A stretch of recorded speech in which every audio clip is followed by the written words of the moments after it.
how's it going, everybody?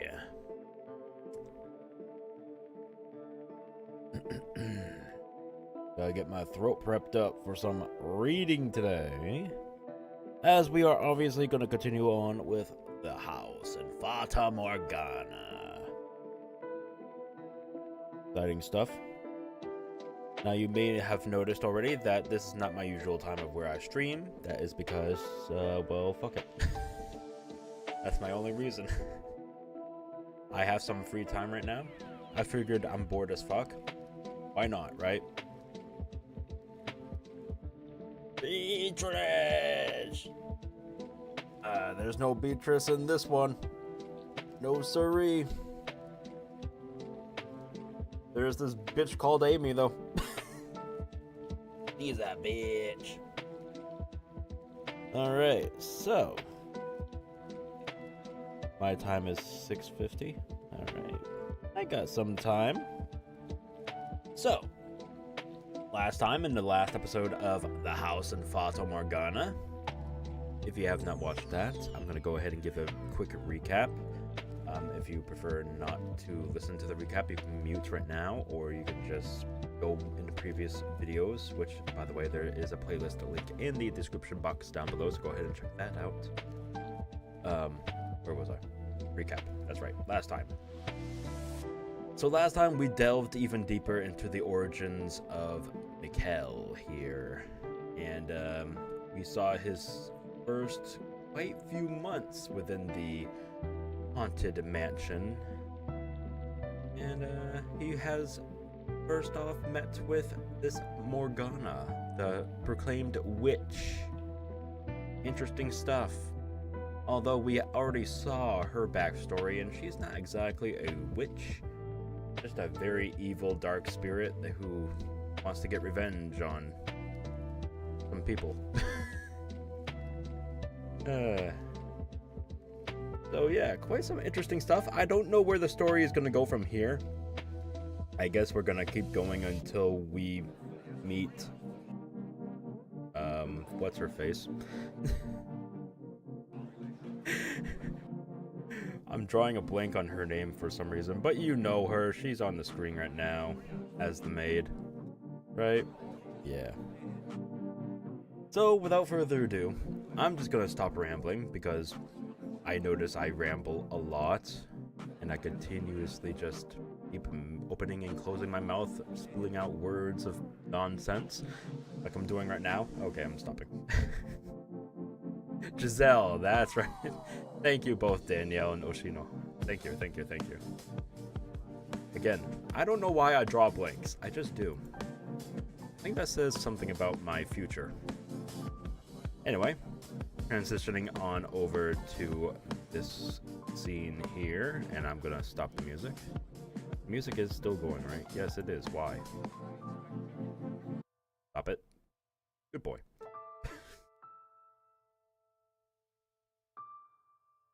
Please believe me, I'm not weird. Yes, I am. I can't even bullshit myself. I'm weird as fuck. He has the most... Oh my god. I had a little thing in my throat. Oh, sorry. She has the most beautiful OST. Yeah, some music plays... Some of the music I do like. Some of it is a little... But the orchestra is pretty good. Yes. Like this one right here. Not bad. Anyway. Let's continue on, shall we? From that day on, Morgana's voice became a constant figure in my life. Curse them, kill them, curse them. She serenaded directly into my ear. No matter where I hid, or how deep I put my fingers in my ears, her voice resounded directly in my head. Hearing an incessant stream of curses from a disembodied voice was so unreal, so unbelievable, that I felt as though I was being dragged away from the realm of humanity. There was an odd, unsettling, magnetism in her voice, allowing her malevolence to seep into me. It was downright torturous. Curse them. Bevel them.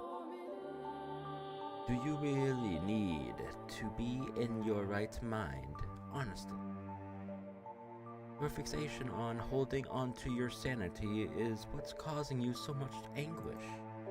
Admit it. There's no darkness. Wait, what? I think I read that wrong. There's more darkness. Yeah, okay. More seething malice inside you than anyone else. That's why you were the one who resurrected me. Admit it. You do want to curse them, don't you? You do want to kill them, don't you? Get out of my head! Get out of my head, please! No, I don't. I don't want that at all. I've told you this already. You are so desperate to deny it, Sinikle. It can only mean that it's true. You would be able to maintain your calm if you were truly free of guilt. Damn, going all psychological on his ass. I do not wish to kill Danielle, or George, or mother, or father. I have no desire whatsoever to see them dead. Except for maybe Amy.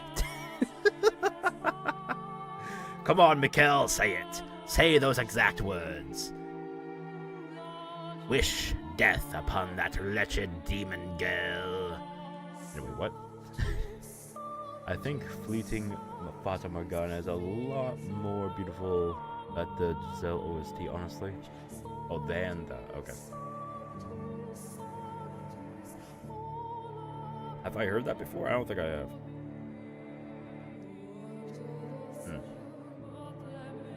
Well, I do plan on doing the other Fata Morganas, so I will have to see that. Your constant babbling is messing with my head. Be honest with yourself, Mikkel. You do imagine what it would be like to hold their warm intestines on your hands. What the fuck? Standing over their bodies. My God. No, I don't. That's not what I want. Don't lie, Mikkel. You climbed the tower. You opened the door. You sought me. No, I wasn't in control. No, Mikkel. You were. Enough! I'm done listening to you. Now, don't take your anger out on inanimate objects, Mikkel. Do you even know where I am? Where are you? I'm standing behind you. In front of you. Now, I'm beside you. You're just playing around with me, Morgana. Mocking me with your own amusement. For your own amusement.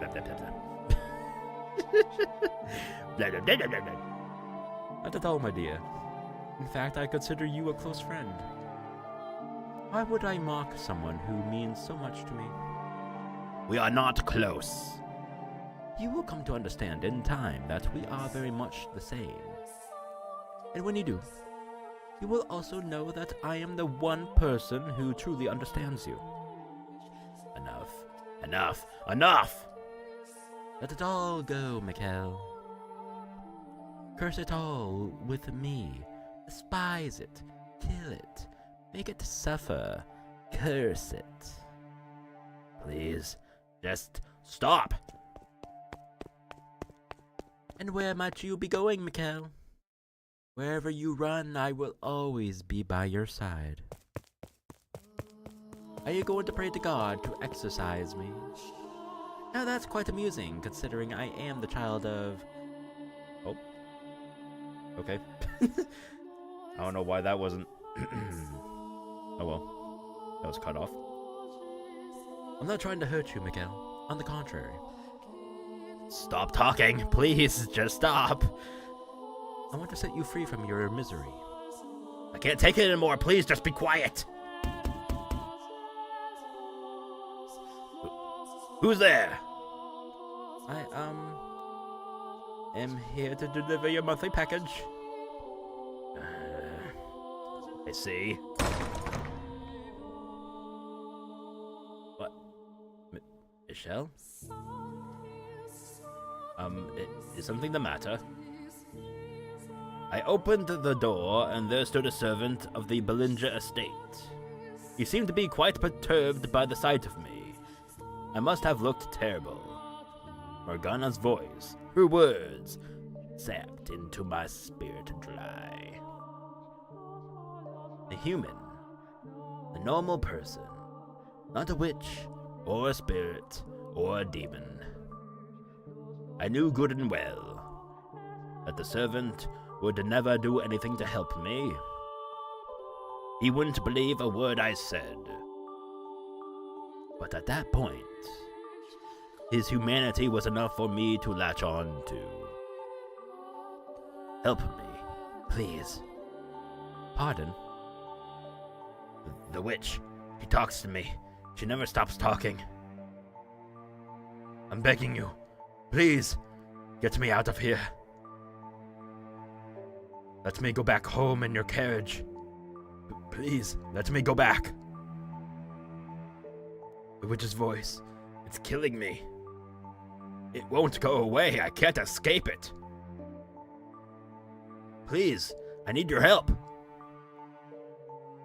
You've gone mad. What? You're crazy. See, this is why I didn't want this job. Having to deliver supplies to this damned cursed mansion. Having to get anywhere near the Bellinger's youngest child. No, I'm perfectly sane. You sold your soul to the devil. Don't think I am in the dark about that. No, I did no such thing. You were completely insane. No. I'm done with this damned job. Now that's a perfectly good reaction right there. Oh shit. It's the final OST? Oh, really? Okay, cool. I think Morgana has started to question if she is the child of God at this point. I'm noticing there's quite a, not resemblance, but, keen irony to all of this. There's lots of God and saint and church and, well, there's a theme here. I guess that's perfectly reasonable because back in that day and age, I mean, religion was like the biggest fucking thing in the, like, it was huge, you know? And it spread fast. But still, like, this game, it really tries to pull you in on that, huh? Perfectly sane. I really doubt that. I know, right? Welcome everybody to the stream. I read all that, right? Oh, crap. Oh, shit, did I read all that? It's not even worth all the riches in the world. I am. Okay, here's the thing, man. Servant. That's all you're good to be named as, I guess. Servant. Here's the thing. If I were to deliver a package to a insane person that was living in a haunted mansion, and I was getting wealthily paid to do that once a month, fuck, I would eat all that up, baby. I would accept that job. If I was getting paid damn well for that once a month, just to do that, you better fucking bet your ass I'll be hopping all over that job. Oh my god, money talks, baby. Money talks. You goddamn right, money talks. Anyway, sorry. Not if it means I have to be around a lunatic like you for even a minute. Excuse me? How rude! Why? I am not crazy. I'm perfectly sane. I'm not mad. Your mind is far, far from sound. Oh, that bitch is Leah! Oh! Oh, the cackling, the laughing. How dare you? I won't hear it. I'm not mad, damn it. I'm not insane. I won't hear it. Why is everyone targeting me? Damn. The witch spent nearly every waking moment of every day at my side, talking and talking and talking about how mean-spirited humans were, how ugly they were. Excuse me? An endless loop of vitriol. And she never seemed to tire of it either. Every single day. On and on and on and on. She also made a point of reminding me about myself. Everything I was trying to get away from. But as much as I fought to ignore her, to not let the things she said in, she slipped past every wall I put up. Her every word warping me. There was no escape. Curse them. Revile them. Remember the things they did to you. Close your eyes and envision it. Remember the scorn in their eyes, the way their lips twisted as they laughed. You need only curse them, and you could wipe those reprehensible smirks out of existence.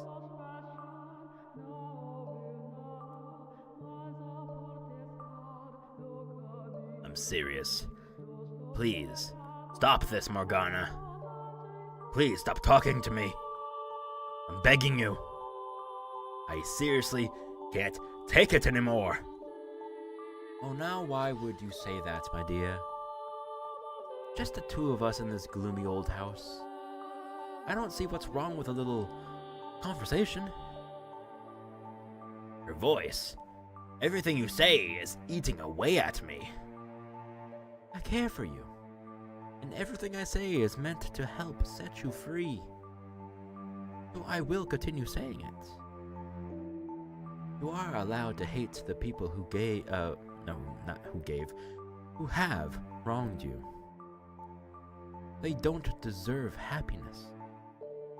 Someone who's always smiling for you, someone who's certain to betray you.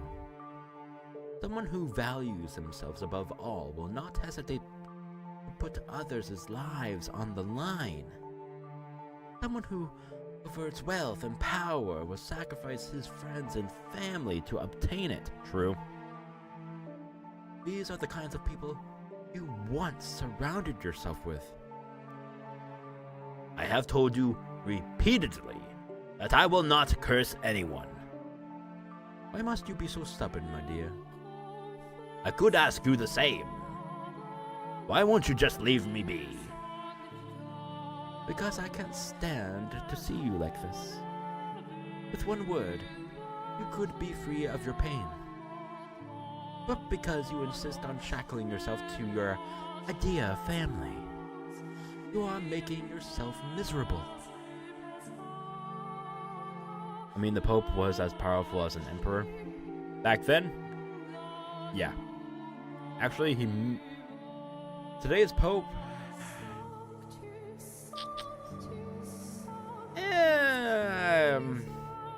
not very much so.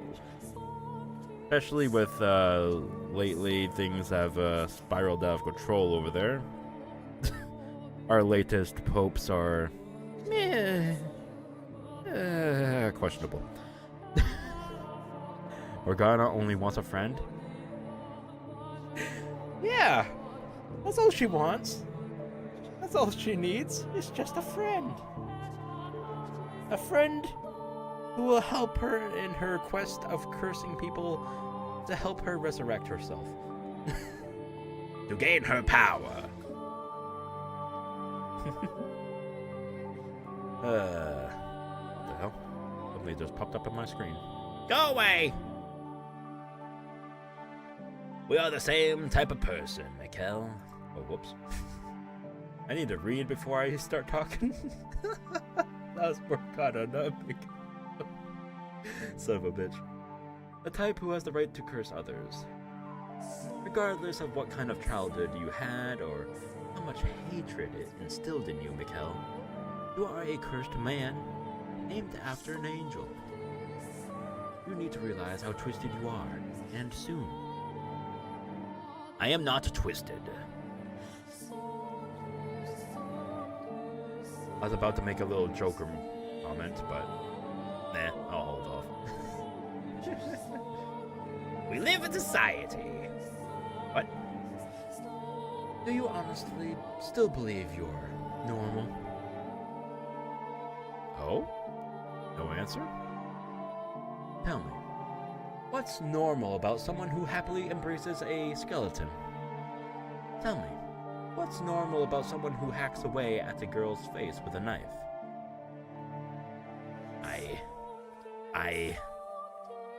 You are not normal, and I will repeat it as many times as I have to. Yikes. You need to accept that. Why must you hold so tight to your sanity? If you would just let go, you wouldn't have to suffer. No one is going to come and save you, my dear. The only thing that can save you anymore is your loathing. We are the same. I am nothing like you. I am not a witch. I'm not cursed. I'm human. I'm a human. And yes, a man with that body.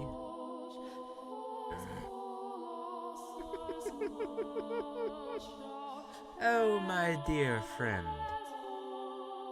Let me tell you something you should be quite pleased to hear.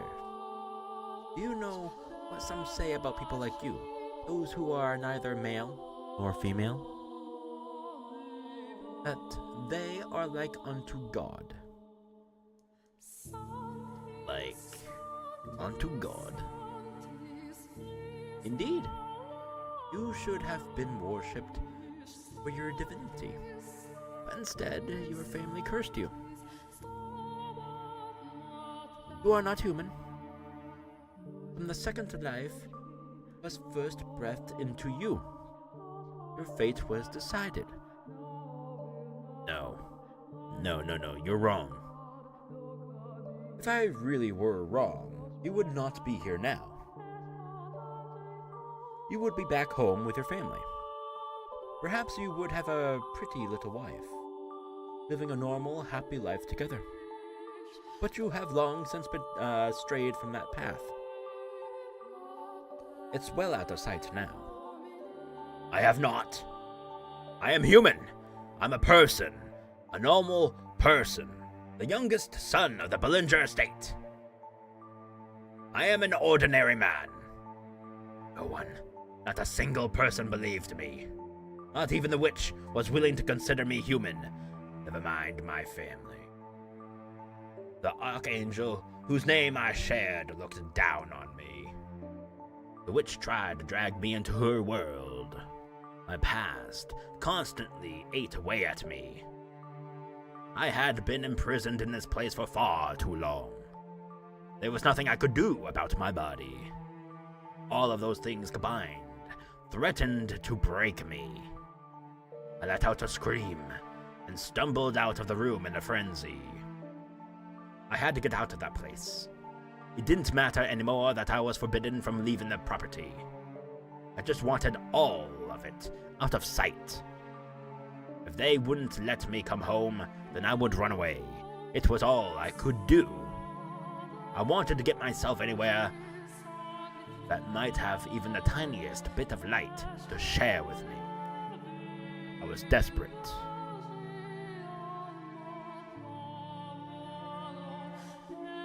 Someone, anyone, Please, tell me I'm human. Tell me I'm a man. Anyone, please, tell me I'm not cursed. But when I opened the front door, searing light pierced my eyes. The world quickly went white, and I couldn't see a thing. Then, my arm began to burn beneath the sunlight. Oh my god, vampire! Black smoke rose from the sizzling flesh. A sickening stench filled the air. Oh my god, he is actually a vampire. Oh my god! Well, that's nice. That didn't happen before, though. I wonder if that's just, like, the witch trying to, like, put a weird, like, what was it? Like an effect on him?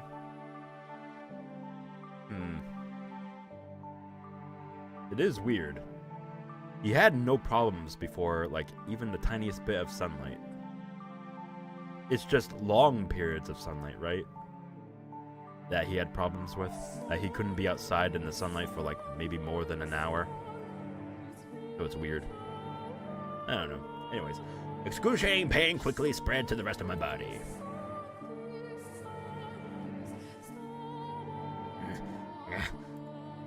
What? Why am I... Water. I slammed the door shut, restoring darkness. Gasping and groaning, I trudged back into the house in search of water, which I'm sure the witch Morgana observed with a great deal of pity or delight. I don't think you're in need of any water. Take another look at yourself. Oh? Nope. Okay, back here. Damn. How many times are we gonna come back in here, huh? Please! I want a change of scenery. With what little light managed to worm its way into the corridors to guide me, I dragged myself to the chapel, stopping beneath the pale light shining through the stained glass window. How? I wasn't burned. In fact, my skin hadn't even turned the slightest bit pink. There was nothing wrong with me, as far as I could see. Where had that pain come from, then? Oh my god, imaginary pain! It's all been in his head! This whole time! Hallucinations. Yeah, maybe. Maybe he actually is going totally insane. And the distinct stench of burning flesh. This is your doing, isn't it, Morgana? Oh, I know what you are experiencing. It's happened to me too. Sometimes, enough emotional distress and despair can cause physical pain.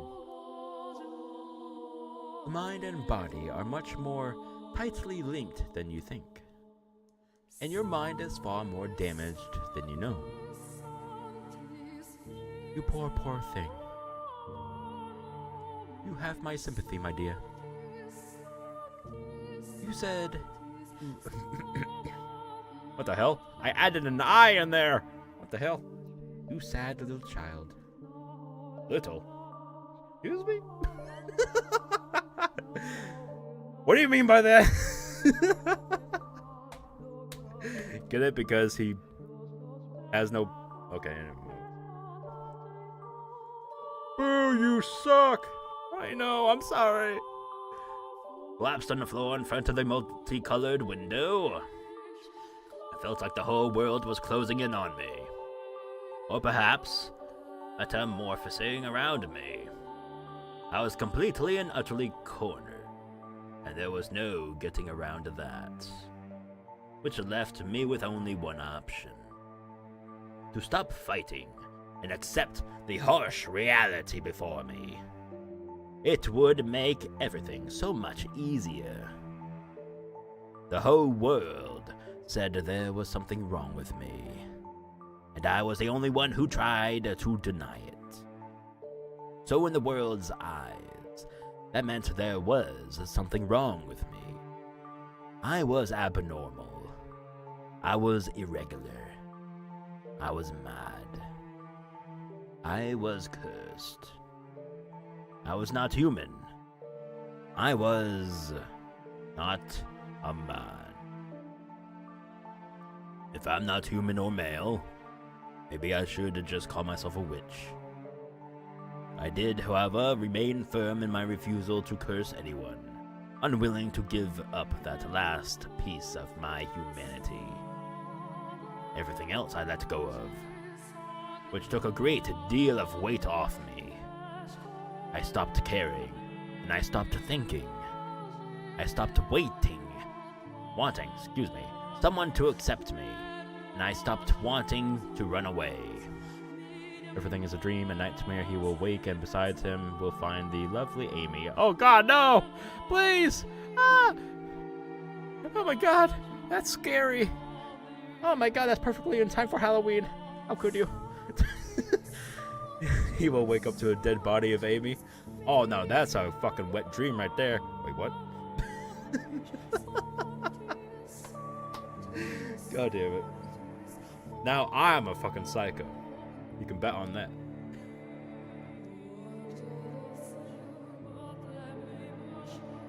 I need a new water bottle. Whew. That one's starting to rank. Sunlight no longer caused me agonizing unseen burns, but in exchange I became emotionally empty. I discarded my faith and my hope, building a shell of cynicism. Hey! How dare you! And closing myself within it. And in time, that became my normal. I began to believe it was what I wanted. Tranquility filled my days. Time trudged onward at an almost imperceptible pace. The witch's whispers no longer caused me aggravation. Hey, intermission. Nice. Damn it! No, please! The hell's that sound? Oh, a fireplace. That does not sound like a fireplace.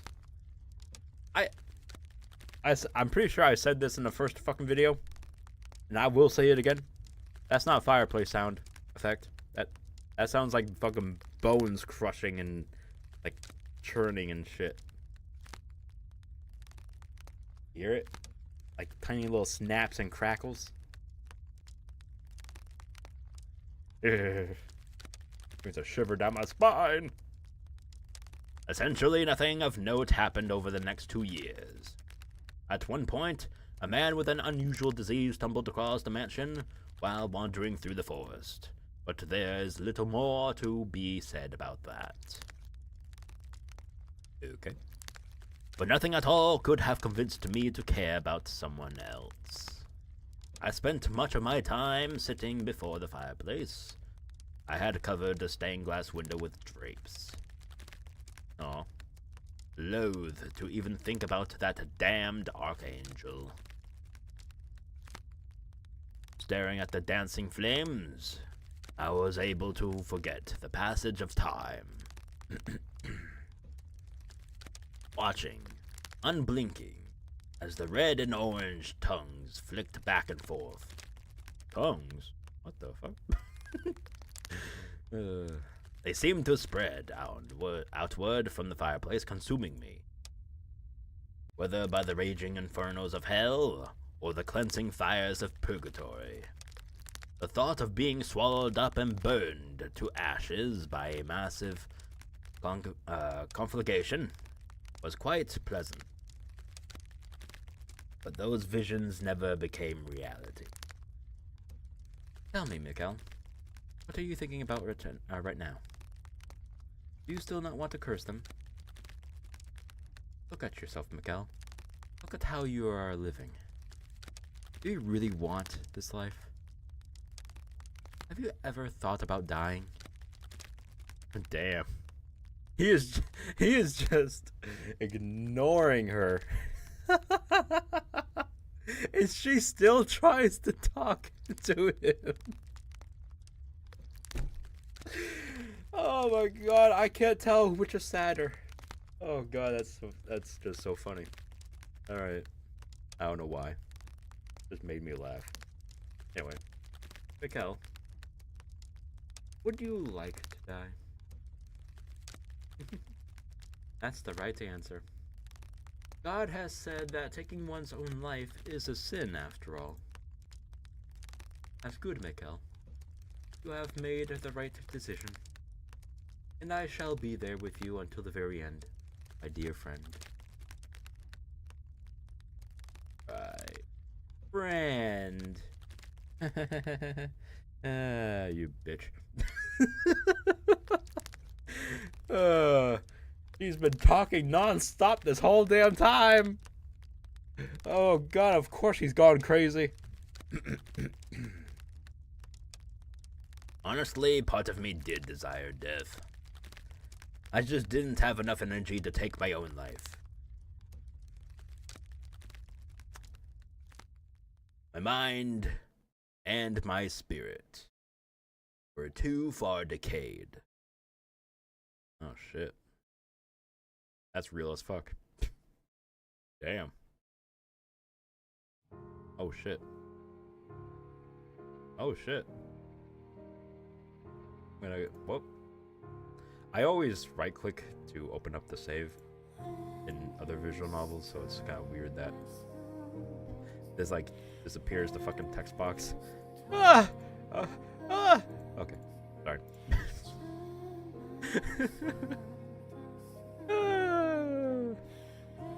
I'm insane. However, in my 10th year, the door opened once more, and time sputtered back into motion. You showed up, Giselle. Everything I had given up on, and everything I had thought I'd lost, it all came crashing back. At first, as you know quite well, I was deeply mistrustful of you. I hated having you around. But if I hadn't met you, in all likelihood, I probably would have continued down that path and became a demon.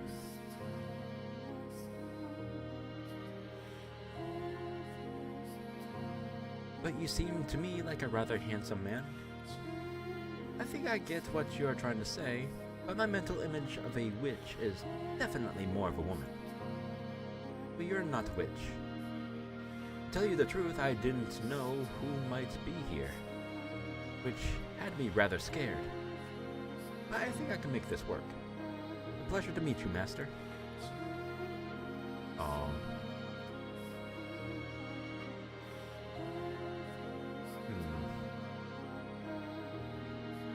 After taking care of Giselle, I returned to my room. I was, to be quite honest, dumbfounded, and it was naturally the witch who stoked the fire of my apprehension. Why would you let that woman stay here? She came from the Belinja estate, and we both know how you feel about your family. Chase her out. Give her a little scare, and she'll be gone within the day. If you'd rather not, I could always frighten her in your place. A rattling window here, a couple broken glasses there. Small things like that to accentuate the eerie atmosphere. Are you going to say anything? Why do you care about her at all? Oh. Now, don't be like that. I live here too. Why shouldn't I care? And I am not fond of noisy people. Or frighteningly women like that. That's something we can both agree on, isn't it? You don't like that woman, do you? The more a person smiles, the less you can trust them. Though I hardly have to tell you that, do I? Stop talking. Now, that's not very polite. This is my... This is my family matter. It is none of your concern. I am merely offering to help rid of you of a pest. I don't need your help. I will get rid of that woman when I'm ready. But first I will find out what secrets she is keeping. Then I will go back to living in peace. Very well then. That pest has no place in your sweet solitude. Morgana's jealous. Yeah. Kind of gives that vibe, doesn't it? Just slightly. The world before you now is so much kinder, so much warmer than the one you used to know. Well, good luck then. And if you need a helping hand, don't hesitate to ask. Oh, and by the way. What now? You have changed, my dear. And I like you so much better like this. I always hated how much you reeked of human. You were blessed with a body like unto God. You were personally created by his hands. I could only dream of having what you have. But you only wanted to deny it. Now, though, you act like the pot much better. A saint, resurrected by the closest living thing to God. Perhaps this too could be considered a miracle. Morgana? Yes? You are a deranged, delusional woman. Why, thank you. Take that as a compliment, bitch! He's crazy! Sometimes when you do Morgana's voice, you give me chills. Good job. Really? That's a pretty good compliment, thank you. I actually wasn't thinking I was doing that good of a job at her voice, but alright. Thank you for that. God. Having to do that voice, well, Mikkel's voice, it really, like, fucks with my throat. I have to drink so much water. Like, my lord.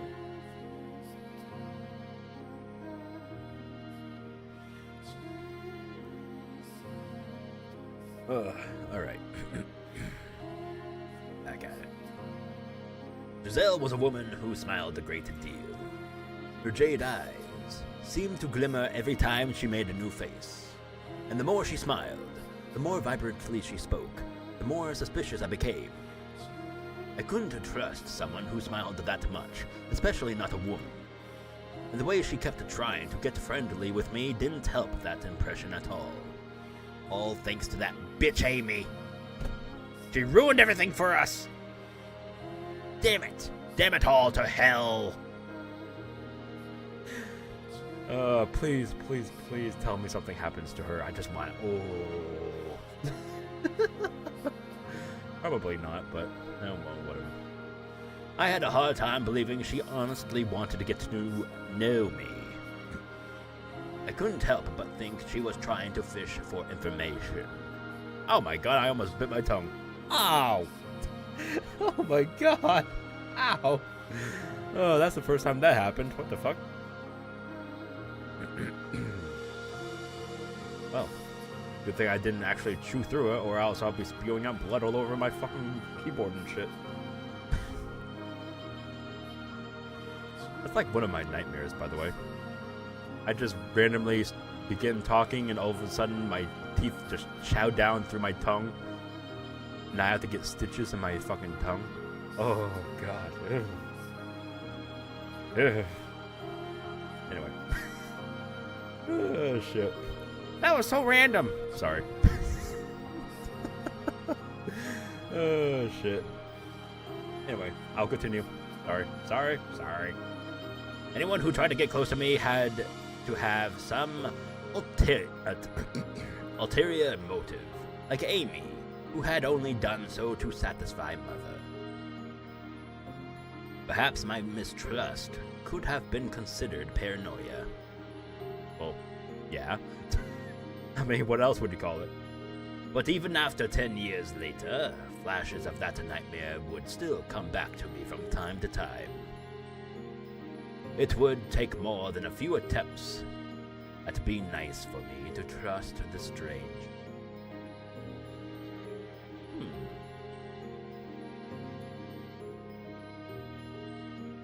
Eventually, I came to the realization that she was hiding something, and I convinced myself it was out of guilt. So I wrote to Mother, in search of something I could use to tear her down, get her out of here. I should have listened to Giselle, rather than Mother or the witch, but I had conflated her with Amy in my mind, so I was unable to see where the truth really lay. I was only able to perceive her as malicious. So instead of her, I put my faith in Mother's words, despite Mother never once doing the same for me. My mother's a bitch! Oh my god! Oh, are we seeing what the mother wrote back? Oh shit, alright. I gotta sit right up in my chair. Woo! Alright, let's do this. Let's see what the bitch mother wrote! How dare you! She's still going back. She's still trying to call me Michelle. Oh. I'm gonna crack my knuckles. Yeah. Oh. Let's throw down. Let's go.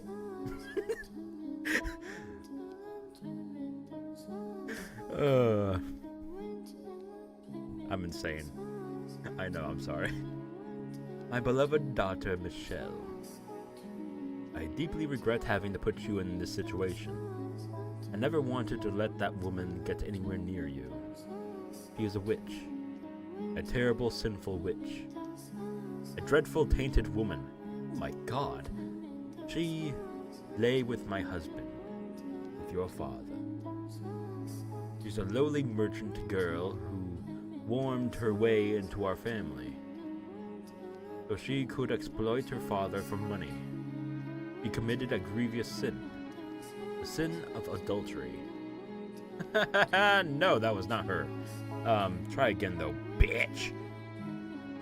I tried to have her executed, but her father wouldn't allow it. So instead, he had her banished to atone for her sins, unaware that you already lived there. And I could not tell him either, for that is mine and your brother's secret. Oh, well, okay. Awkward. I pray you can find it in your heart to forgive your mother for her failings. Forgive me for delivering a witch to you. I would not be surprised if she tried snooping around.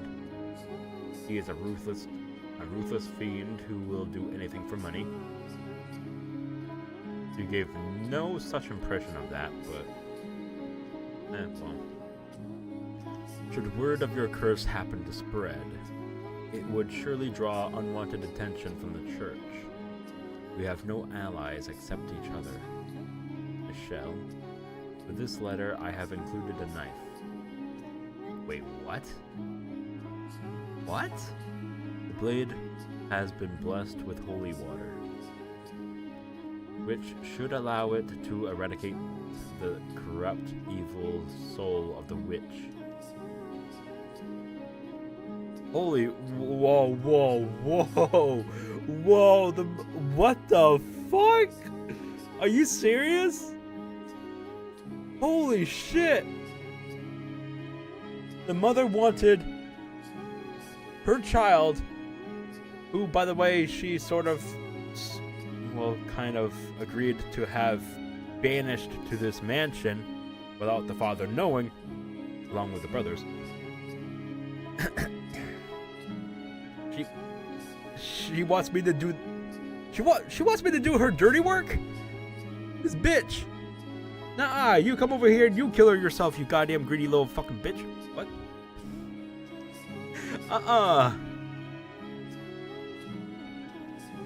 Nah, well, whatever. I ask of you, with all of my heart, to send that awful creature back to hell.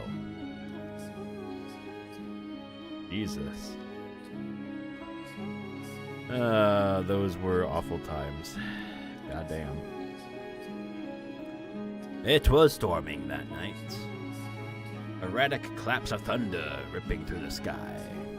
Giselle let out a panicked scream, shoving me back, and a look in her eyes kicked into motion emotions I had thought I'd lost. I knew that face. I knew that scream, because that face had once been mine. I had screamed with that same utter despair at the world.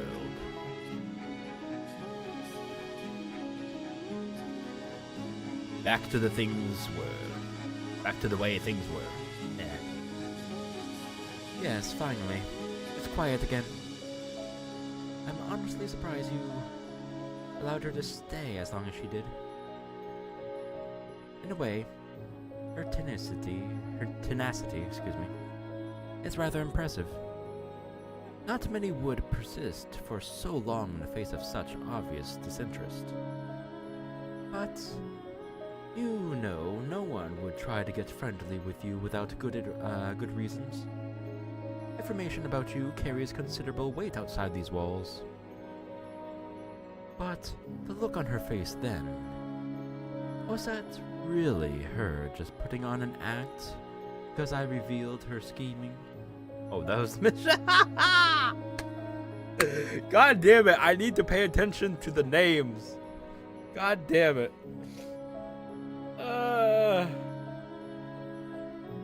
I'm such a failure. I need to pay more attention to the names. That way I don't fuck up that bad. Oh well, too late. Alright. If you think she was afraid of you, you are mistaken. That's how people behave when their sins are brought to light. She was screaming, though, and she looked genuinely terrified when she knocked my hand away. You are not going to let a woman's screams cloud your judgment, are you? A woman can make a woman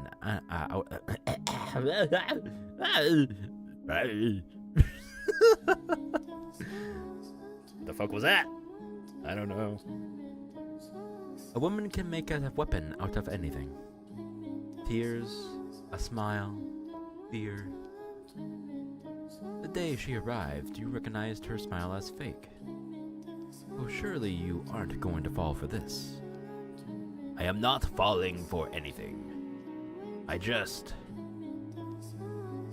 feel like I know that frenzied panic. Something doesn't add up. Just nothing, my dear. In fact, what perplexes me is why you didn't simply kill her when you had the chance. Are you afraid of the sight of blood? The blood of your tormentors has no more worth than that of the wild boar.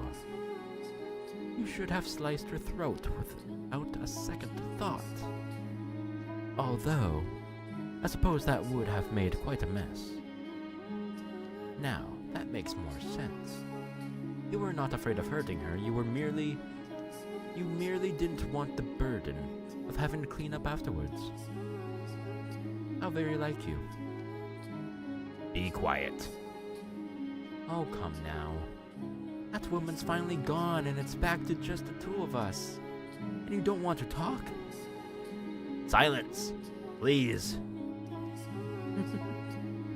As you wish. I will celebrate your accomplishment in silence, my dearest friend.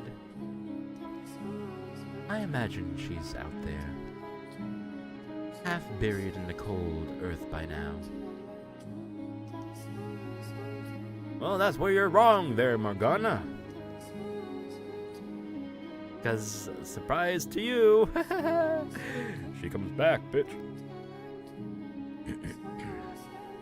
I get chills every time I consider where I would be if I had done as Mother said.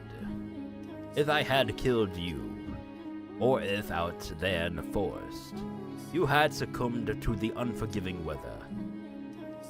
Life had never given me much in the way of good fortune, but you coming back, you being alive, was absolutely a blessing. A blessing in my eye. I'm done. I can't take it. I'm through with this whole world. I'm through with it. Done with it. You don't have any idea what I went through there. How hard it was just to keep myself together. Why did I use that voice? I have no idea.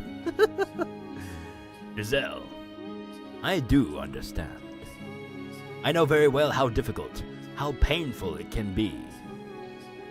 For no one to believe you. For no one to accept you. I know far too well what it's like to want to scream that you are done with this whole damned world. I truly do.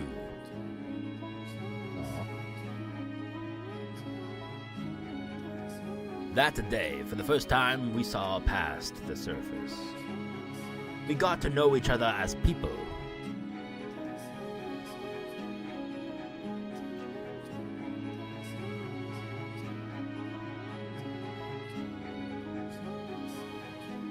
Sorry, I thought I heard something. That was weird. I thought I heard like knocking or something, but no. Alright. Never mind then. Okay, continue on. It was nothing more than a single small step. But for us, it was like we had moved a mountain. I still remember how the light felt. As it shone through the windows we opened together. It didn't burn. And while this might sound melodramatic, I feel safe in saying it was probably the gentlest light I had ever felt in my life. Well, shit. That's beautiful. That's nice. That's so beautiful, man. Okay. Following my reconciliation with Giselle, I started turning back into my older self. Well, I suppose that's not quite correct. I felt a comfort and peace with myself that I never had before. That may have been the first time I was really human. Having someone else around began to feel normal. It was something I was certain I would never have. It was incredible. Though, to someone else, our time together may have seemed frivolous or empty. Our conversations, meaningless chatter. I'd never thought the day would come when someone would laugh at something I said. When someone would smile at the sight of me. However trivial, seeing Giselle's smile made me happy.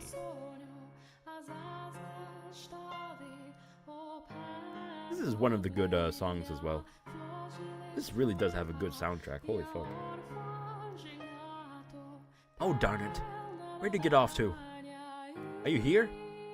Are you in the vase? What's all this racket?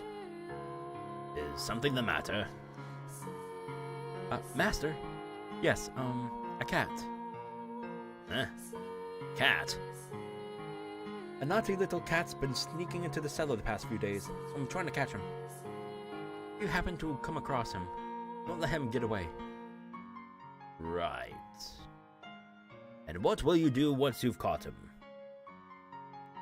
Well, I don't want to punish him. That would be mean. If he insists on coming back, I think I'll take him in and teach him how to be a house cat. You mean to keep him? Are you not fond of cats, Master? I don't mind them, no. And there you have it. I hope he doesn't take too long to warm up to us. Maybe it will help if you give him a name.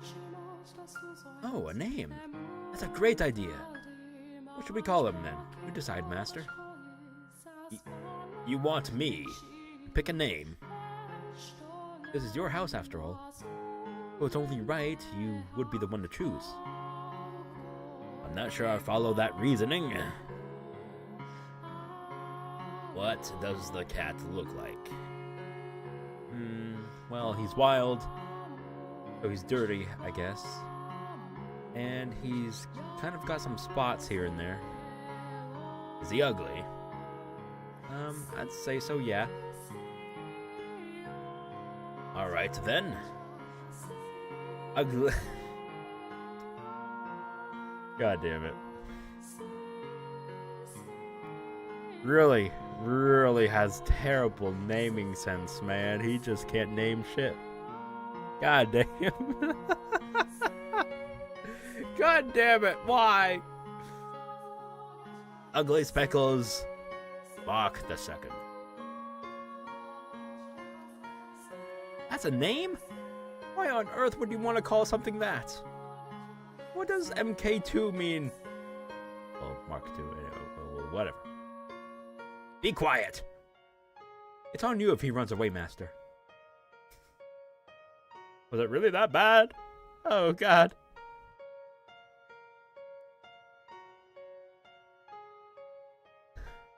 Didier. Oh, Michelle, you and your terrible sense of names. Yeah, history repeats itself, doesn't it? God damn it. My time with Giselle made a normal person out of me. Made me able to tell stupid jokes. To get frustrated, or surprised, or exasperated.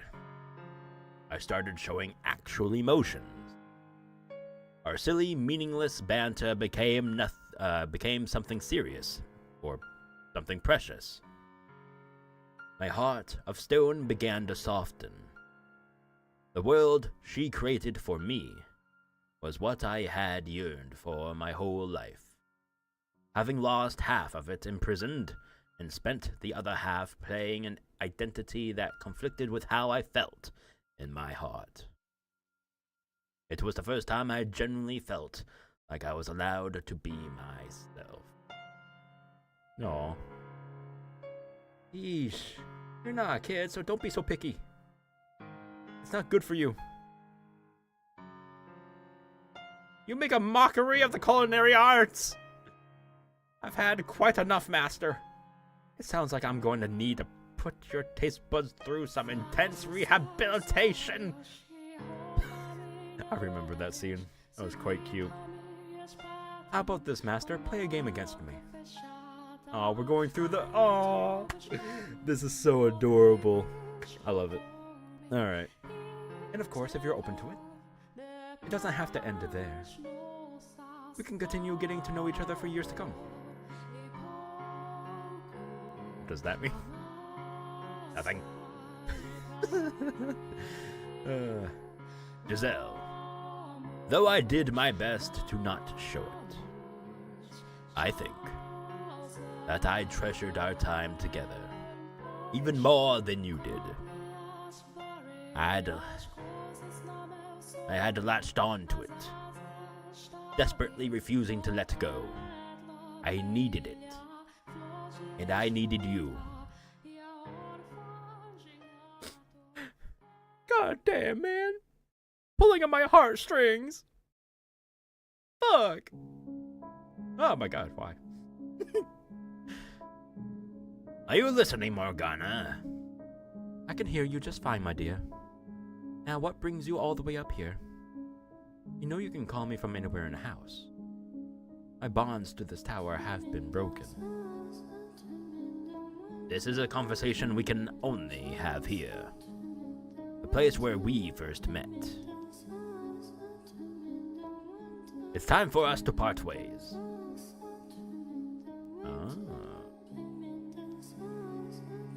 Wait. I swear to God, if she has done all this because she's actually just jealous, if this is a jealous fit, I'm gonna laugh my ass off. Alright? My ass will literally like slice off my body. Alright? And they'll dance around just mocking me. I don't know why I put that imagery in all of yours head. I'm so sorry. Oh my god! What is this ass cheeks doing? Oh my god, why? Again, I'm insane. You know this about me now. Oh shit. My desires haven't changed since our first encounter. I wish to be a person. To be a man. Oh, whoops. Oh god. To be a man. Exactly. When I'm with Giselle, I am that. She makes me into the person I always wanted to be. And now you wish to be rid of me, so you can complete your descent into the realm of the unclean. Oh my god. You unclean? I do.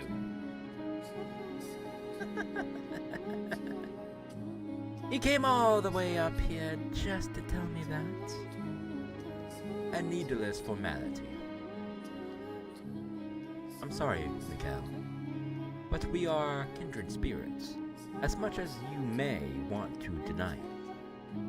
You could be second to only God, yet you spurn his gift. I am nothing like you. I am a human, nothing more.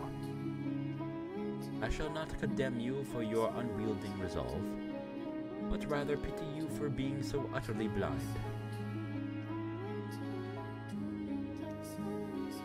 Allow me to make a prediction before I depart, Mikhail, cursed namesake of an archangel.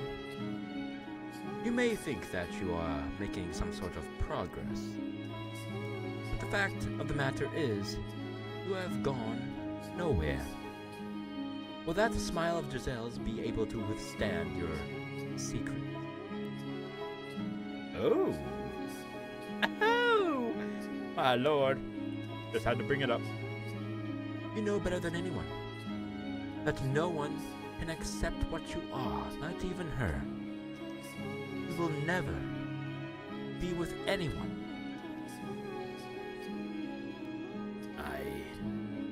I understand that. No, Mikhail, you don't understand. But you will soon enough. What you have now is not true happiness. It's empty, not but a masquerade.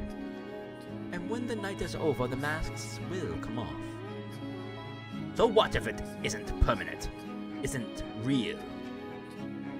Does being ephemeral make it worthless? Why can I not want something that doesn't last forever? This is the first time. Oh. I thought it froze. I was not going to be happy. Oh my god, why? Have ever found a joy in life? Those moments of happiness only serve to worsen the loss. The sweeter the honey, the more do you despair when the pot runs dry, my dear. Oh god. Whew, hiccup. Sooner or later, you will return to me begging for my help. And I have every intention of giving it to you. I will not hold this over you either. But when you come to me, it will be in the time of your utmost despair. And when your little paradise finally comes crumbling down, you will become what I am.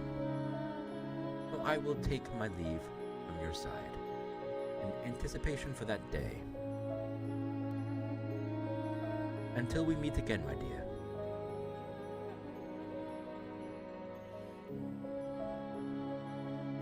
You gone?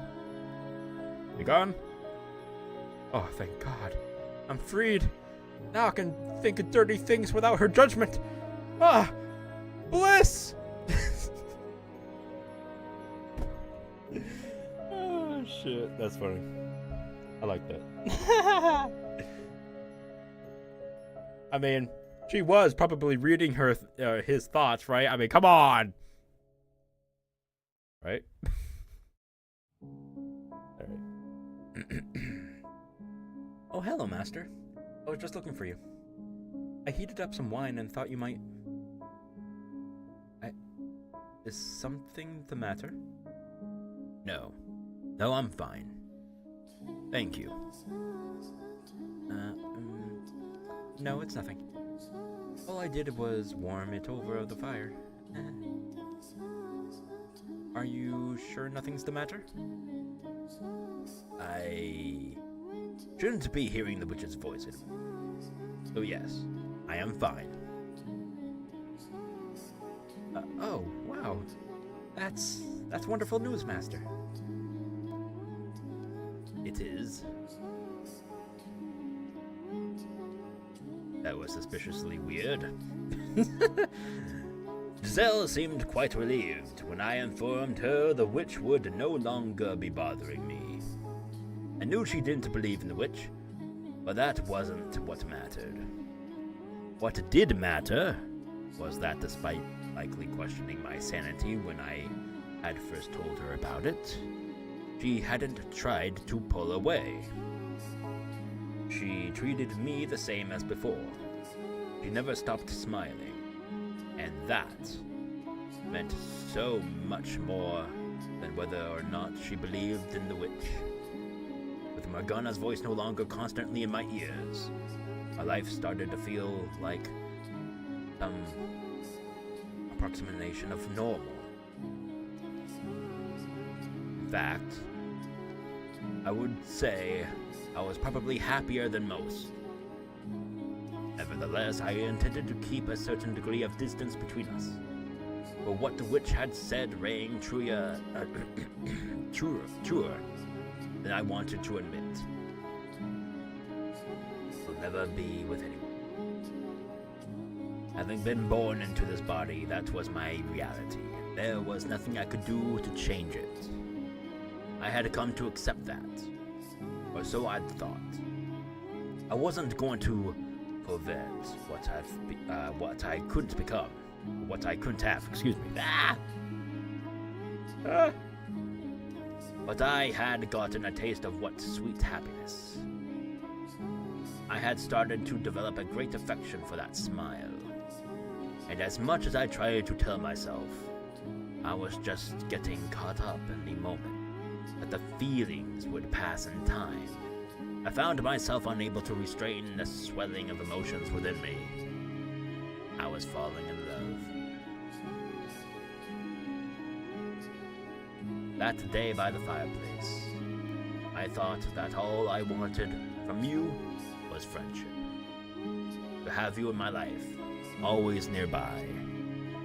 I thought that if we were simply friends, I would still be able to see that smile, even if you were to learn what I was. That if we were merely friends, you would be able to accept that. So I would keep these things I felt inside at all costs.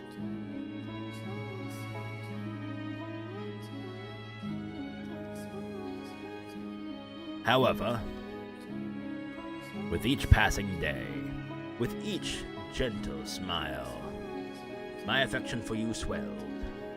It reached a point where, as hard as I tried to keep it contained, all it would take was the slightest nudge for it to come spilling out. And it made me desire what was out of reach. I was convinced I had changed, because this happiness had become my everyday.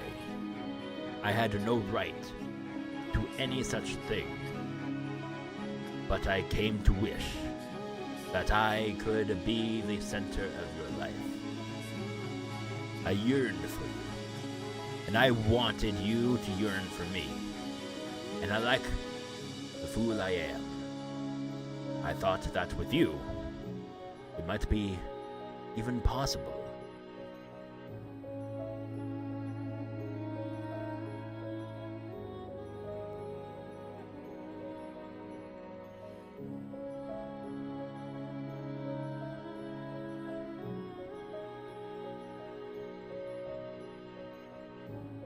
Honestly, it's no trouble, I mean it. You just took me by surprise, that's all. I am pleased. It doesn't matter how it turns out. You do it for me, Master. Whether it's good or bad is irrelevant. I would...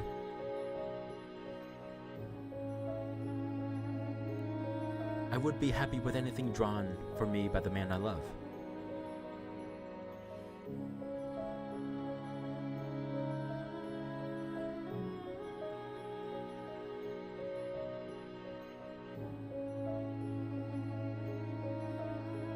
That one word set me into motion, for I had long since fallen deeply, utterly in love with you, and there was no escaping that.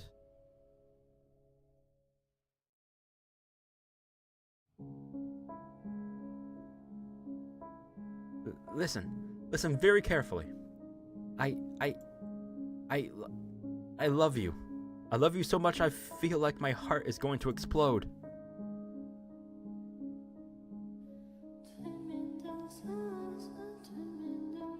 Nevertheless, there was also no escaping my past, what I was, knowing I could never truly be with you, that I could do nothing about this body. I pushed you away, but seeing all the color drain from your face, I knew I had to take that step. I thought that maybe you could change my world. If you really did love me as much as you said, together, we could change everything. We could walk a new path side by side. And so, I decided to trust my heart. Trusted it, baby!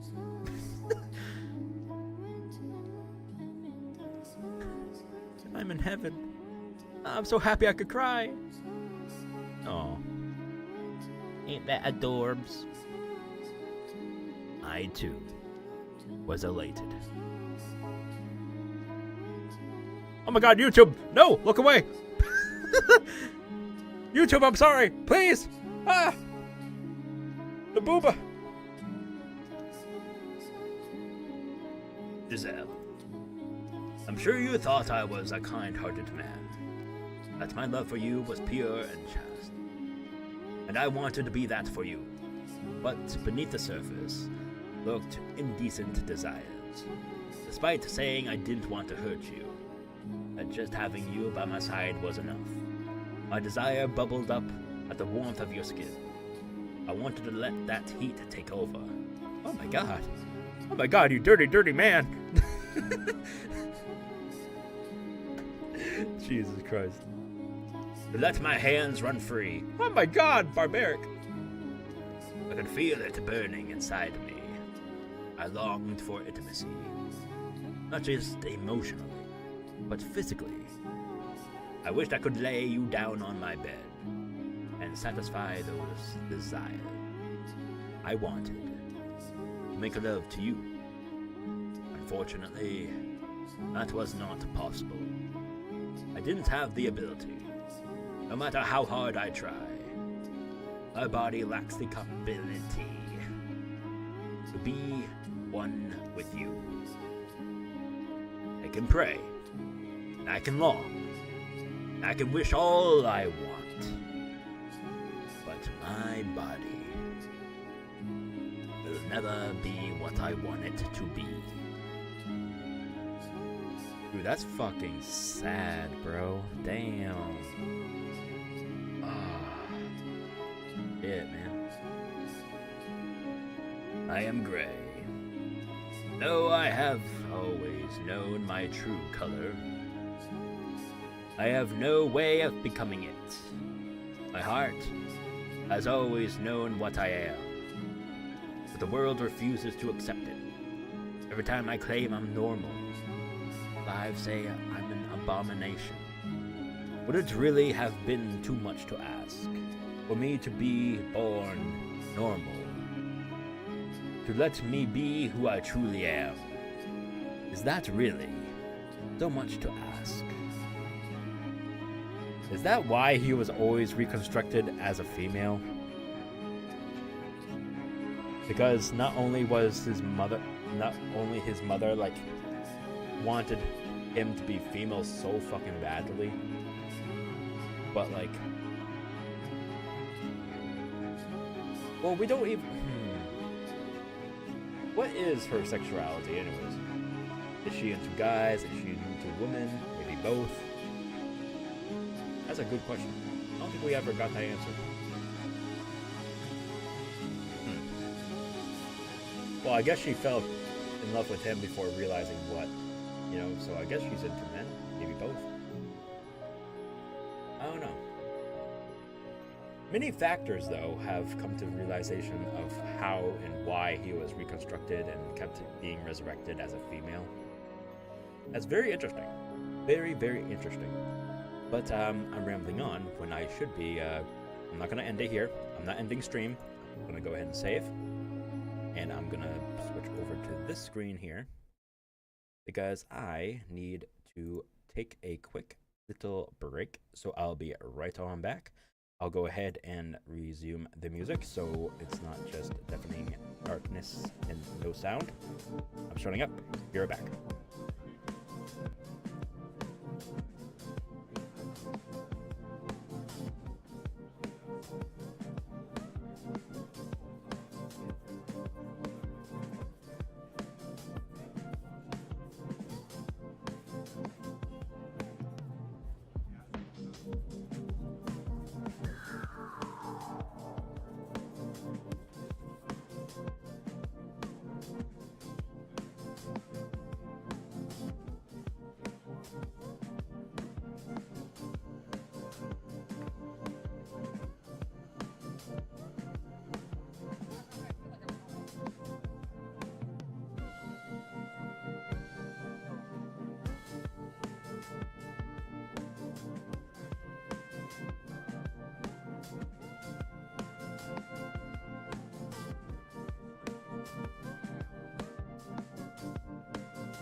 Alright, I am back.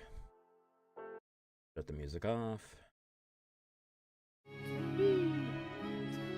Alright. So looking at the time, I can only stream for a little bit longer, so let's go ahead and try and get through as much as I can. Why am I moving? Things began to change when I learned my father, Antonin, had passed away. George would, I assumed, be busy preparing to take his place. And if what he had said was true, then I would be welcomed back to the estate. I would no longer be a demon child, and a member of the Bellinger family once more. Deep down, though, I couldn't completely believe it would actually happen. After 11 years in exile, I had no idea how they felt about me anymore. Would they even remember a promise they had made so long ago? Fear that they wouldn't threaten. What? I don't know why, but in my head, that sentence was fucked up. It's hard. Fear that they wouldn't threaten to consume me. But Giselle, as she often seemed to do, put my mind at ease. No matter where I go, you'll be there with me, Miguel. It's true. I am nervous, not knowing what the future holds. But not in a scared something bad might happen kind of way. It's more of a jittery, excited anxiousness. I'm confident the two of us can overcome anything, no matter what obstacles may have come our way. Together we can create an even more wonderful time, or wonderful future. Could I believe her? Could I have faith in her wonderful future? That she would always be there with me. That we would return to the estate and finally move on with our lives. That together, we could create a future. No. That wasn't a question. I wanted to have faith. I wanted to believe as much as she did. I wanted to believe that, even if it was gray, I could have a normal life together with her. She had rescued me from the depths of hell, and now I wanted to make her happy.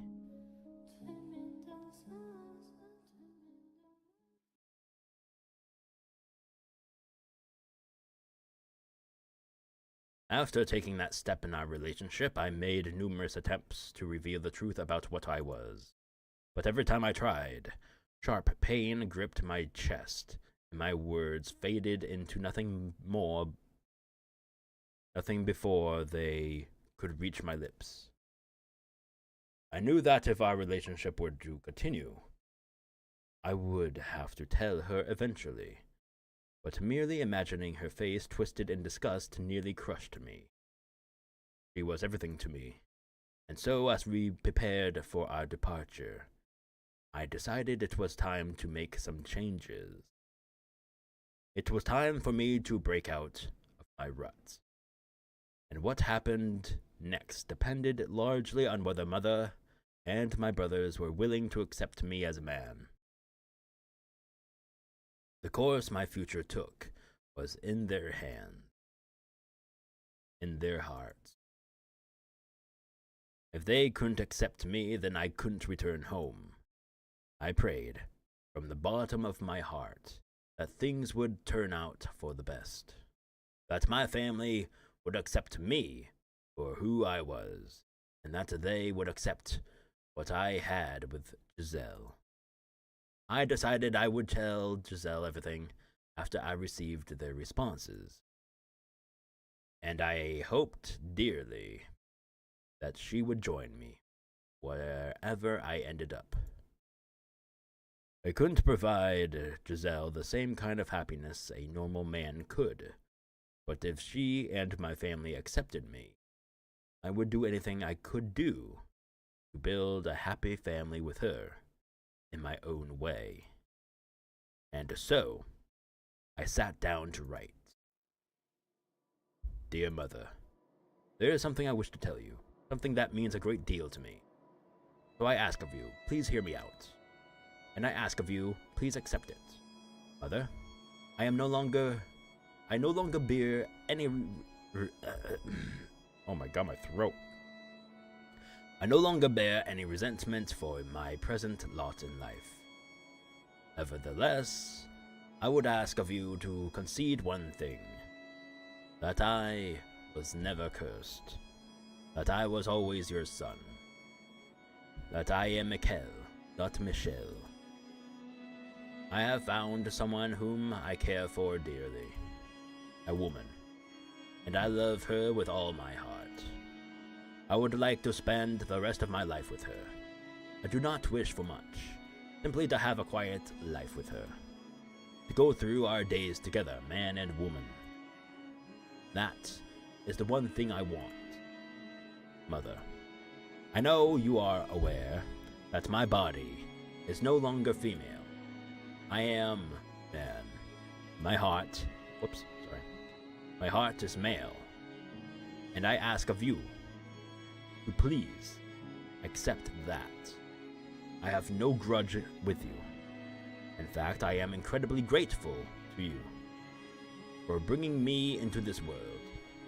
With love, your dearest son.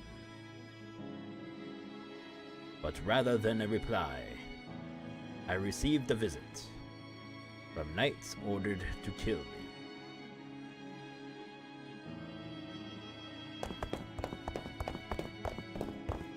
Wait. Hold up. Hold up. Oh god, this sound effect is gonna keep going, isn't it? Okay, alright.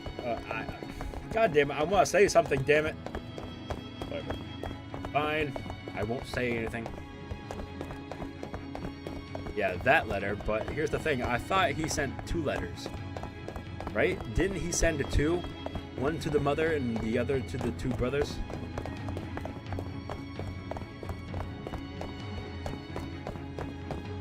I'm pretty sure he did. But why didn't we get to see the letter to the brothers? You don't? I could have sworn he did.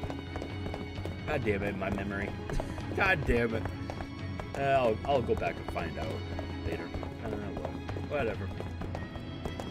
Mikel, tell me. Why do you think this is your fault? What is your curse? Your curse. It isn't just the color of your hair and eyes, is it? There's more to it, isn't there? There's something else, isn't there? Can you hear me, Morgana? Morgana! Please, say something. Morgana! Your predictions, they were right. I was a fool, and you can laugh at me all you want. But please, say something. Death. Death to the unholy one. Death to the heretic. Death to the witch. Why won't you answer me, Morgana? Why can I not feel you there beside me? You said you would help me when I came for it. Well, here I am, begging for your help. Please, come back to me just this once. I know you are there somewhere. Please, before they break down the door. Mikel? I'm all right. It's okay, Mikel. I'm not scared. You're here with me after all. I'm fine. It's all fine. Please hold me until it's all over. Please stay with me. Mikel, my dear. Why would you ever believe that fairy tale nonsense? Why would you ever think a wonderful future awaited you? Morgana. Here you are now, wretched, pitiful. For that you have my sympathy. I will help you in your time of need.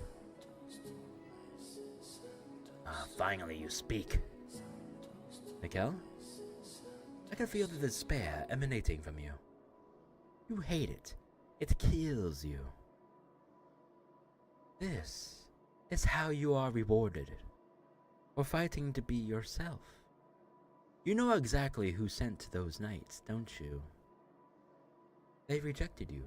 Rejected what you are. Hey, Mikkel, are you alright? You are family. Unable to accept her body and heart, branded you a heretic and turned you over to the church.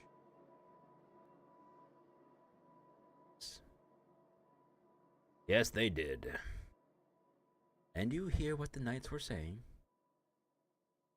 They have even accused you of being a witch, taken my sins and placed them onto you. Come back to me, Mikkel. You hate them, don't you? You want to curse them, don't you? You want to kill them, don't you? I shall grant you that wish. Out of your hatred and despair, I shall make my own wish. And that wish shall become a curse upon your family's wicked souls. You'll grant my wish then, Morgana? Yes, absolutely. Tell me, what is it you want, my poor little darling? Mikkel! Let your contempt flow free. Give me the names of those you want cursed. I want you to protect her. Excuse me. If they find her, she could be accused of being a witch and executed as well. So please, use your power to keep her safe. You said you would grant my wish, did you not? That was not the wish I was hoping for. I know, but that's the wish I want you to grant. Morgana! Then offer me something in return. Such a disappointing wish will require sacrifice. Step beyond that door, my dear, and witness ultimate despair. Damn, she knew. She knew! She fucking knew that Didier was by. Oh my god. Oh, baby. Sheesh. Oh, she is heartless, man. She's just cruel. Oh, so wicked.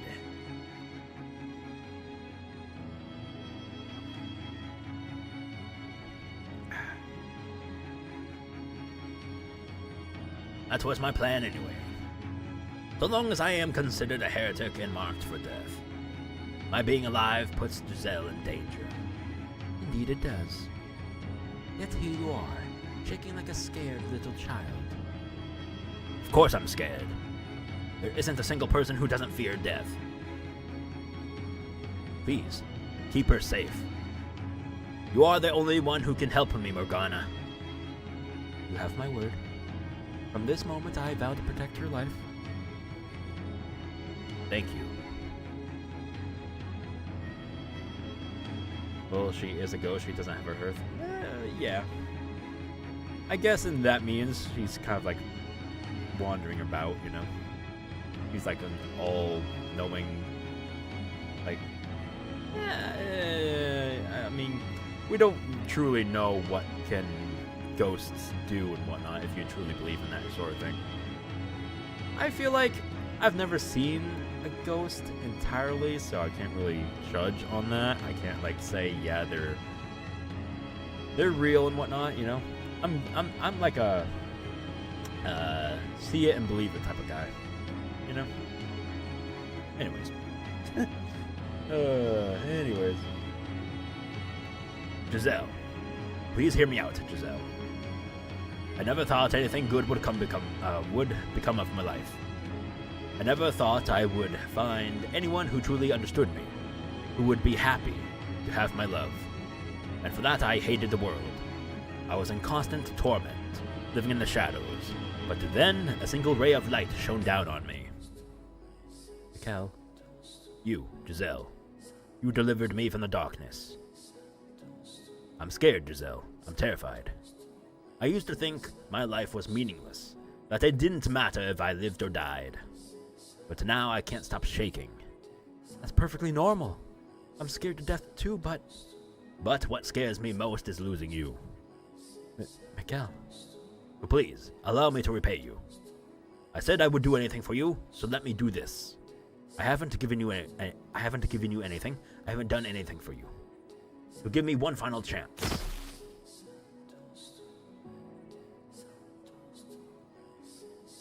Mikkel.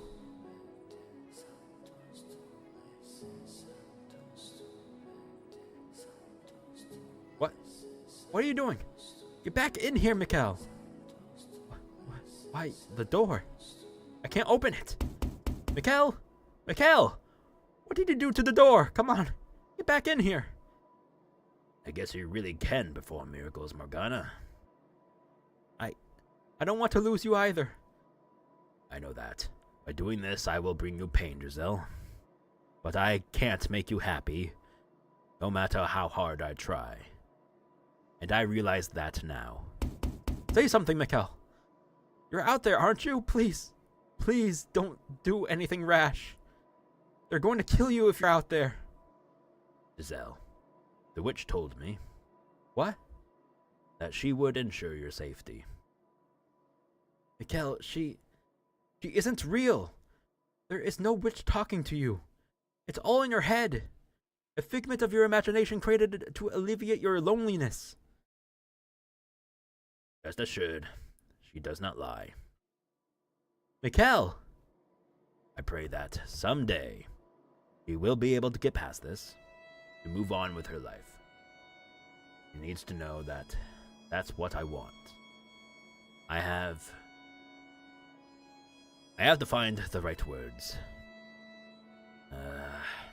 I'm so fucking pathetic. My voice is so shaky.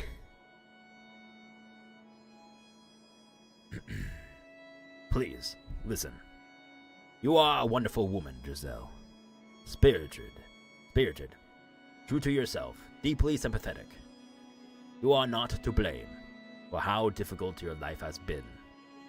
Most of the fault lies with me, and a bit of bad fortune. But that's all behind you now. Once this is over, you can start anew. What are you talking about? So, survive. Live a good, fulfilling life. Move past this. Live your life. And always love your family. I know you can do it. That is my wish for you. No, I don't want that. I want to be with you. No one else but you. I don't want to let you die. There it is. Death to the heretic. Death to the heretic. Oh my god. They're screaming at me. Get back in here, Mikkel. Open the door. If my choice is to live on without you, I'd rather... Your scars will heal. You'll find a nice man and have a wonderful family. Why? Because you have a good family. You have a mother and a sister who love you. If you were to be executed here with me, you would be marked as a heretic as well. And your family would be condemned. I don't want anyone else to suffer that kind of disgrace. But I can't tell you any of that. Because I don't want you looking into why I am a heretic. This is where we part ways, Giselle. Thank you, Giselle, for bringing a light into my world. Don't say that. The year we shared together, and the month since our relationship blossomed, have been the brightest days of my life. But if there is a next to life, I hope you don't mind if I pray that we are able to meet again. And this time, that we can find each other once more in another world. in a body that better suits me. Mikkel! Mikkel?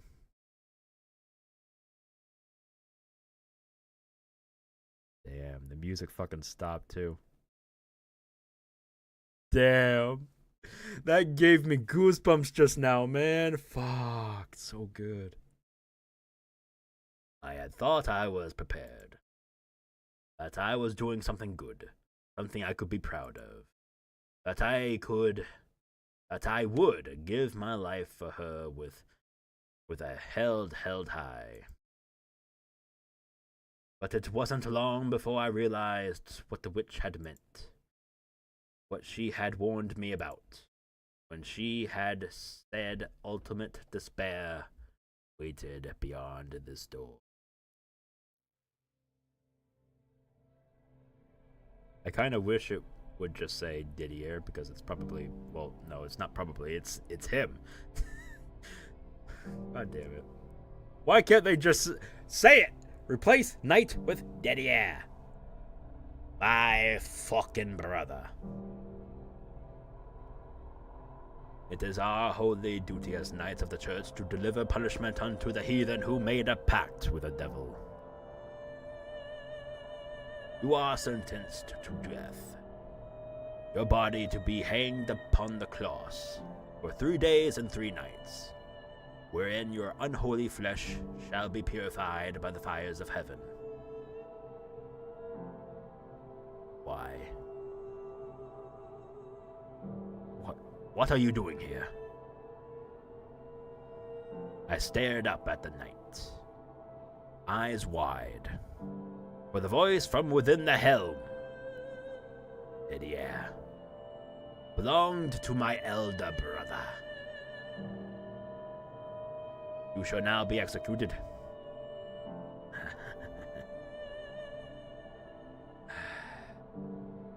Do you have any final words?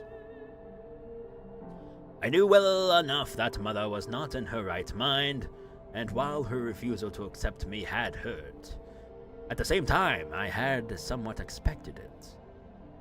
It had made sense to me. In her madness, Mother Wood had declared me a heretic and reported me to the church, and thus. But Didier.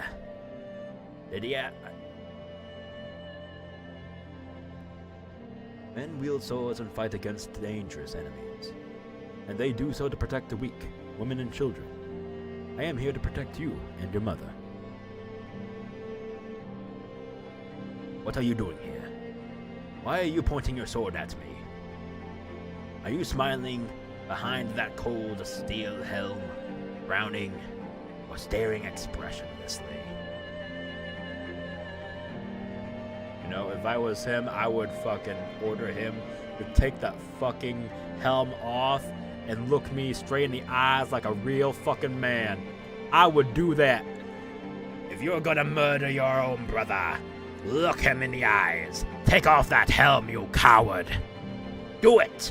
Do it now. Right? Damn. He is such a coward. That fucker, man. Oh.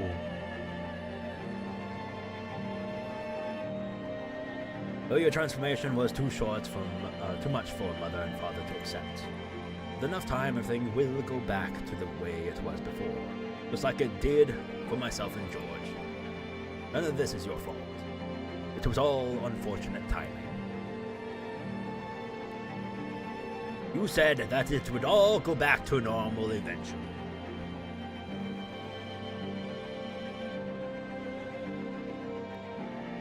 And I trust that even if the whole world says I'm cursed, that you will always be by my side, that you will always be my brothers. And I put my trust in you once more, Didier George. You absolutely can, Mikkel. I swear to God on high. Did your vow have any meaning at all? I spent years here in this dark house waiting, believing you would come through for me. Why? Why are you standing there, a half-dozen knights at your back, saying I am to be executed? Why? Yeah? Not cry. Don't you dare cry, Mikkel. You are standing here in front of this door as a man protecting the woman he loves. So you mustn't cry. Who is it you are sentencing to death? Mikkel Ballinger? Or a demon child? Or a witch, perhaps. But why? If I'm not an angel sent from heaven or a demon child, then what am I? What on earth am I? What are you? You're a Ballinger. You're our family. And that's all there is to it. I thought we were brothers. Our familial bonds have long since been severed, cursed witch. Ah. Now I see, Giselle. This world never had a place for me. I was never welcome here. Kill him! Couldn't do it yourself. Couldn't even do it yourself, did ya? You ordered your own pathetic little low-life knights to do it. Pathetic, brother!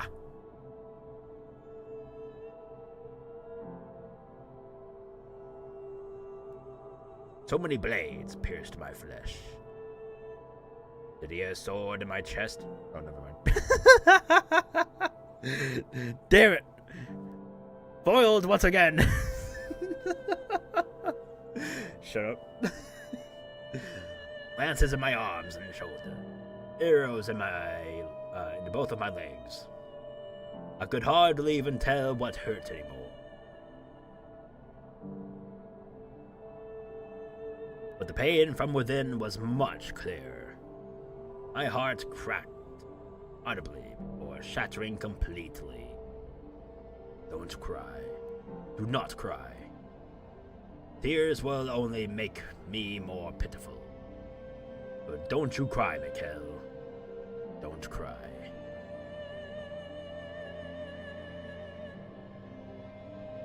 Okay for a man to cry, man. It's okay. I believed in you. Did you? When I was younger, I idolized you. Those broad shoulders, muscular arms, gentle eye. Everything you said. Your simple but pure desire to become a knight. I thought if I could be like you, then I could be proud of who I was. Though that may have faded somewhat after being locked away for so long. My adoration for you never went away. I thought you, of everyone, would accept me for who I am. And I thought you would celebrate my relationship with Giselle.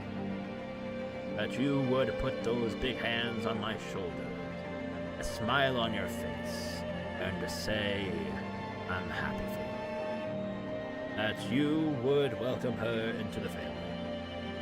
That we could go on outings together on cloudy days. And maybe she could make something for us.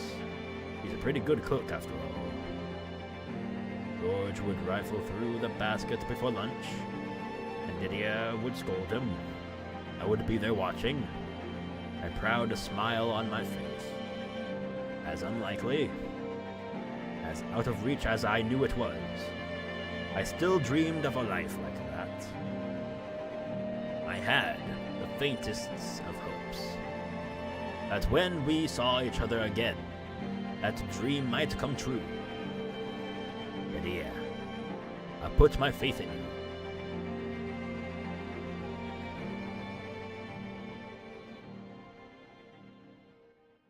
How wrong I was. Damn.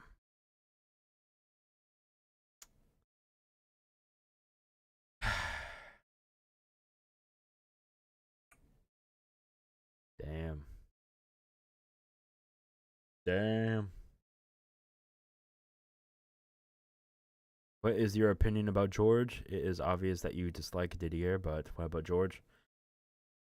We didn't really see much of him. The few times that we have got to see him, he was kind of laid back. I mean, here's the thing. Before Mikkel left, you know, with Mikkel outing Amy and the relationship and whatnot,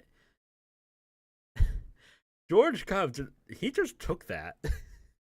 He just fucking took that and just fucking like, what the fuck? So my opinions of him, not great. He's a little cuck, isn't he? Bruh, I would be super pissed at his brother Didier. Like, what the fuck? Bruh, call off your relationship with Amy, obviously. But no, he just kept it. He took it. He took being cucked. He's a pathetic little weasel. I mean, he's a great guy, maybe, kind of, sure. But goddamn. Goddamn. He got bad, man. He's a good guy. He's naive and shit, but he got bad, man. Damn. Oh well.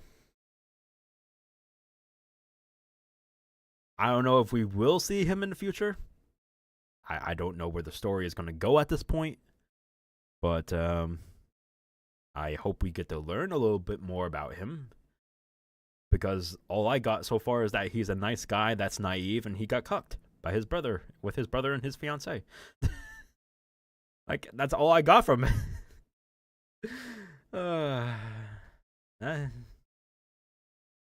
What can I say?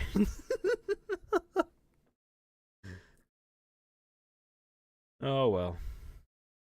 But yeah, he's okay. He's okay. Kind of sad situation, but I mean, you kind of asking that makes me think that maybe we will see him again later on. And if we do, maybe something like, maybe there's a twist, and maybe he's an actual giant asshole, like a raging boning. He's got a raging boner to be an asshole. I don't know. That would be a twist. That would be a major twist. That he and Amy actually get along swimmingly because they're both major demonic bitches. Yeah, he did paint that. He did. Oh my god, yeah, thank you for reminding me about that picture. Oh my god. Okay, maybe he does. Maybe that's why he gets along with Amy so well and why he forgave her about that whole thing. Because deep down, he's devilish just like her. Maybe he's a mega asshole. Right? He did take over the estate. Right? Didier's still with the Knights. He's with the church. And Didier's with and George is with he has ownership of the Bollinger estate. So he's like the man of the house now. So I don't think they would follow the mother's words. I think they would follow his words. No one is as hellish as Amy. I mean, true, kind of. Okay, I guess. For now, that's to be determined, but damn. Maybe George did have the church come after me. Or maybe George and Amy, they both. Maybe, oh god, that would be a fucking twist and a half. Holy fuck. Oh, please, man. That is a twist. Oh, I want to see that happen so bad. That is a twist and a half. Woo! Okay, sorry. Good questions, though. I like that. And so my life came to an end. But that wasn't the end of the story. I don't know if what comes next could be called my story, but memories of these events linger in my soul. After being after being pierced by Didier's blade, I found myself looking down upon my own corpse. How could I have ever imagined that I would be made to witness my own misery even in death? I watched my eldest brother dragged me to the place of my crucifixion, and my soul, evidently still bound to my flesh, was dragged along with it, against my will, down to the nearby village. Holy fuck. Okay, this is a little bit extra. Jesus Christ. What? Holy shit. Okay.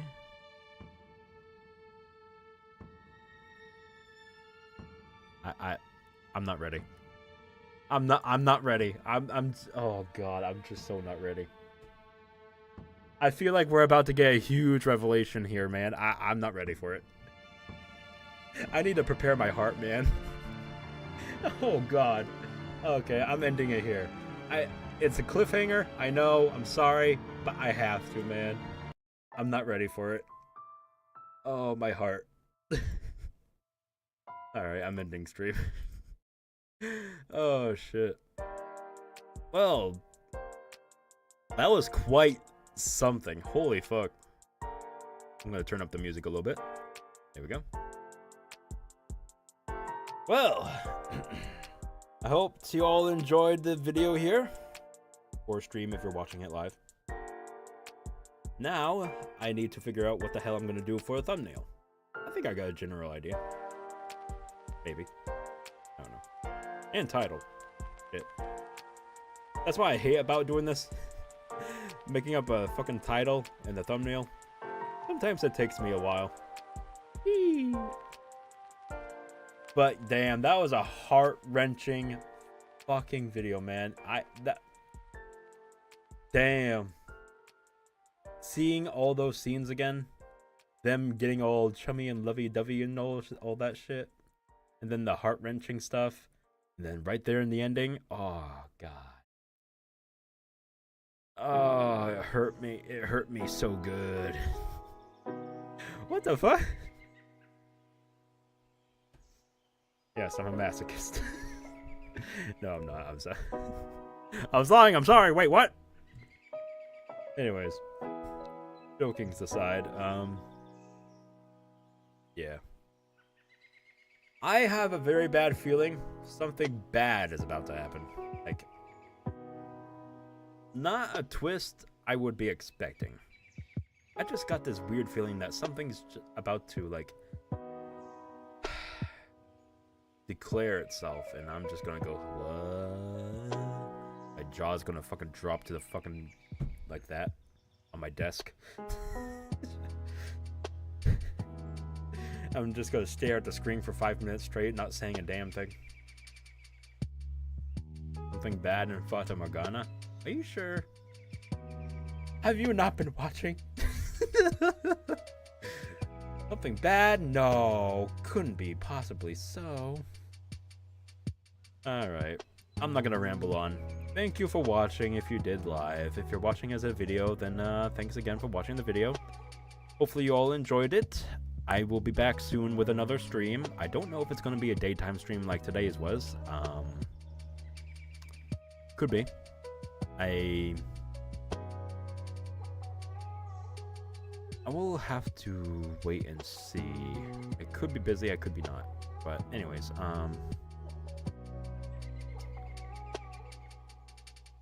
yeah, that was one hell of a 2-hour stream. I wasn't expecting to do 2 hours, but here we are. Damn. Almost 9 o'clock for me. Sheesh. Alright. I'm not gonna keep rambling on. Thank you for joining in the video or stream, and I'll see you all next time. See ya. Bye bye.